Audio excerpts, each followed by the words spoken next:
Good morning. Good morning, ka-mechanics. Happy Monday sa atin lahat. Lunes na naman. Medyo marami-rami naman trabaho ngayon kasi Lunes, bagong pasok. Pero kahapon, yung mga tao kahapon, kahit linggo, may pumasok sila kasi may minamadali na trabaho. Kailangan, minsan lang papasok pag linggo pag may emergency na gagawin na kailangan matapos. Yun lang naman. Kahapon, dalawang sasakyan kahapon, linggo yung natapos. Ngayon, may top overhaul na Mazda Arto Turbo. Yun ang ginagawa ngayon sa shop. Siguro may darating pa. Saka may i-rescue kami ngayon na multi-cab. Medyo malayo-layo. Punta kami Albuera. Yun ang gagawin ngayong araw. Saka nga yung body repair doon sa shop. Pajero. Inumpisahan na. May body repair. May isi-share lang ako mechanics sa konti. Konting share lang. Parte doon sa mga bagong modelo ngayon na sasakyan. Maliit man o malaking sasakyan. Naobserbahan lang namin ka-mechanics sa matagal-tagal namin na nag-obserba patungkol doon sa charging ng alternator papunta sa battery. Kasi may mga modelo na sasakyan ngayon ka-mechanics. Malaki yung sasakyan pero ang battery maliit. Meron talagang ngayon mga model na ganun.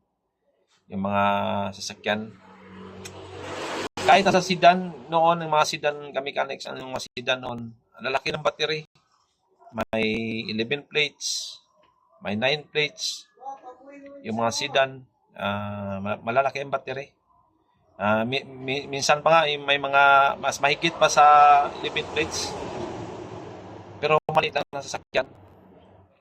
Pero ngayon ka-mechanics, yung mga modelo ng sasakyan ngayon, pero hindi naman siguro lahat, na-obserbahan namin. Kung lagyan mo siya ng malaking battery ka-mechanics, magluloko yung charging ng alternator. O magluloko siya. Tapos, mag-iinit siyang alternator, mainit yung alternator niya. Saka, hindi siya magkakarga ng maayos. Kaya minsan, namamatay-matay. Naubusan kahit malaki yung battery, pero naubos yung laman ng battery. Kahit malaki siya. Pero pag nilagyan mo siya ng standard battery, yung para sa kanya lang talaga, kasi yung sa mga sedan ka-mechanics o sa sasakyan, meron silang lalagyan talaga sa battery nga. Sa kanya lang talaga, yung sukat niya. Yun lang, pag nasira yung battery na yun, ang bibilhin mo na battery, yung sa kanya lang talaga sukat.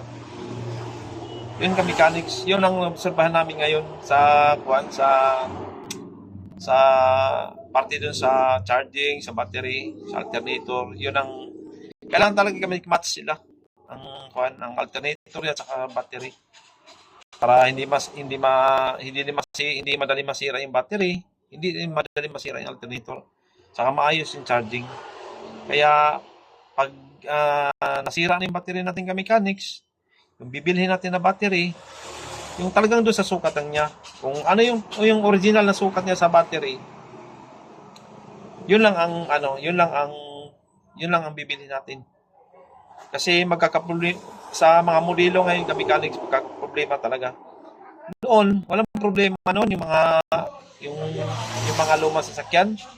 Minsan pa nga dalawang battery.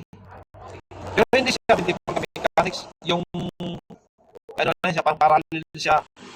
Yung 12 volts yung labas. Kasi yung mga sasakyan dati, naglalagyan ng mga malalaking sounds. Malaking stereo, malaking baffles. yun, hindi naman nasisira yung ano, hindi naman nasisira ang alternator, hindi naman nasisira yung battery. Pero ngayon kami mechanics, obserbahan namin, pag iniba mo yung sukat ng battery, problema talaga siya sa mga modelo na sasakyan ngayon. Yun lang ang payo ko kami mechanics. Kung ano ang sukat ng original na battery niya, hanggat maaari kami mechanics, yung bibili natin na kuha na battery, yung ano na niya, yung sukat na original niya para hindi magka-problema yung charging. So, yun lang kami mechanics. Ang share ko ngayong araw. Thank you very much and good day.